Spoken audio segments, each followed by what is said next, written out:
चुड़ैल समीना परी को बोतल में कैद करके समंदर में फेंक देती है। समीना परी बोतल के अंदर कैद समंदर की लहरों से टकरा रही होती है, लेकिन कुदरत को कुछ और मंजूर होता है। उसी समंदर के किनारे पर अनाया और शेरू खेल रहे होते हैं। तभी अनाया और शेरू उस बोतल को देख लेते हैं जिसमें समीना परी कैद होती है। ये मंजर देखकर दोनों बहुत हैरान हो जाते हैं। अनाया तुरंत बोतल खोलकर समीना परी को आजाद कर देती है। फिर समीना परी अनाया से मदद मांगने लगती है और कहती है, समंदर के बीच हमारा एक बहुत खूबसूरत राज्य था, लेकिन एक दिन एक चुड़ैल ने अपने जादू से हमारा राज्य देख लिया। उसे लगा कि अगर वो हमारे राज्य से कुछ पा ले तो और ज्यादा शक्तिशाली हो जाएगी। फिर चुड़ैल समंदर के किनारे आई और नाव पर बैठकर कुछ दिनों के सफर के बाद हमारे राज्य के करीब पहुंच गई। थोड़ी ही देर में वो हमारे राज्य में दाखिल हो गई। मैं और सुमायरा परी ने उस चुड़ैल को देख लिया और उसे रोकने की पूरी कोशिश की, लेकिन हम रोक नहीं पाए। फिर उसने सुमायरा परी को घायल कर दिया और मुझे अपने जादू से बोतल में बंद करके समंदर में फेंक दिया। कृपया अनाया, हमारी मदद करो। अनाया और शेरू यह सुनकर बहुत हैरान हो जाते हैं और फिर समीना परी को अपने घर ले आते हैं। समीना परी अनाया को बताती है कि चुड़ैल को हराने का सिर्फ एक ही तरीका है, एक जादुई छड़ी जो इस नक्शे के मुताबिक समंदर के बीचों बीच छिपी हुई है। वहां एक राक्षस मॉन्स्टर भी है। दूसरी तरफ चुड़ैल के सामने जो भी परी आती है वो उसे खत्म कर देती है और महल की तरफ बढ़ रही होती है। अंदर जाते ही चुड़ैल रानी परी से कहती है, मुझे जादुई लॉकेट दो वरना मैं सब परियों को भस्म कर दूंगी।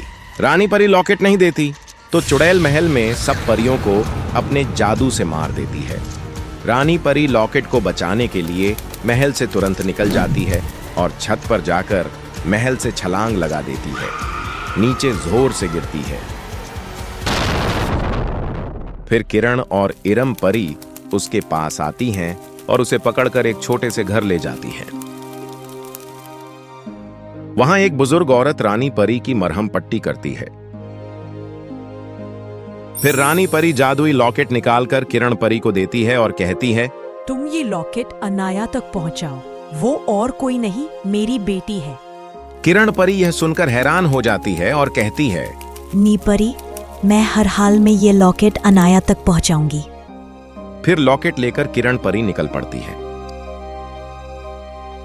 समंदर के किनारे पहुंचकर वो अपनी दोस्त डॉल्फिन को बुलाती है और उसे लॉकेट दे देती है।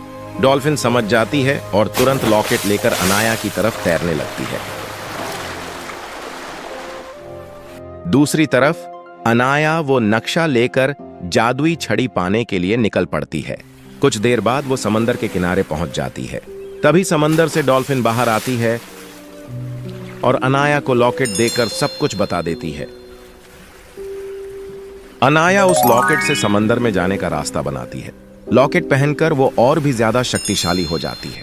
फिर अनाया और शेरू दोनों समंदर के अंदर जाकर एक नई दुनिया देखकर हैरान रह जाते हैं। वहां उन्हें एक एक परी मिलती है जो बताती है कि अगर तुम्हें जादुई छड़ी चाहिए तो तुम्हें एक राक्षस से लड़ना होगा। अनाया और शेरू दोनों आगे बढ़ते हैं और उस जगह पहुंचते हैं जहां एक बड़ा राक्षस छड़ी वाले बॉक्स के पास बैठा होता है। राक्षस अनाया को देखते ही बॉक्स छुपा देता है और उस पर हमला करता है, लेकिन अनाया जादुई लॉकेट से उस पर हमला करती है। राक्षस बॉक्स लेकर भागता है, लेकिन अनाया अपने जादू से उसे हरा देती है। बॉक्स खोलते ही अनाया जादुई छड़ी निकालती है और भी ज्यादा शक्तिशाली हो जाती है। छड़ी लेकर अनाया और शेरू वापस ऊपर आ जाते हैं। एक छोटी सी नाव पर बैठकर अनाया, शेरू और समीना परी राज्य की तरफ निकल पड़ते हैं। कुछ देर बाद वो किनारे तक पहुंच जाते हैं। रास्ते में उन्हें कुछ परियां जंगल में कैद दिखती हैं, जिन्हें अनाया जादू से आजाद कर देती है। आगे बढ़ते हुए कुछ और जानवर भी मिलते हैं जिन्हें चुड़ैल ने कैद किया होता है। अनाया सबको आजाद कर देती है। फिर अनाया उस घर तक पहुंचती है जहां रानी परी होती है। अंदर जाते ही रानी परी अनाया को देखकर बहुत खुश होती है और उसे जोर से गले लगा लेती है। दूसरी तरफ चुड़ैल काले जादू से परियां बनाती है और उन्हें लॉकेट ढूंढने भेज देती है। वो परियां लोगों के घर जला रही होती हैं, सब कुछ तबाह कर रही होती है। फिर अनाया आती है और अपनी जादुई छड़ी से सब परियों को खत्म कर देती है। फिर जादू से सब घर पहले जैसे कर देती है। फिर अनाया महल के अंदर जाती है जहां चुड़ैल जादू कर रही होती है। अनाया उस जादू को रोकती है। फिर अनाया और सब परियां मिलकर एक साथ चुड़ैल पर जादू करती हैं। चुड़ैल कमजोर होकर नीचे गिर जाती है। अनाया चुड़ैल की छड़ी लेकर और भी ज्यादा शक्तिशाली हो जाती है। फिर अनाया चुड़ैल को बोतल में बंद करके समंदर की गहराइयों में फेंक देती है।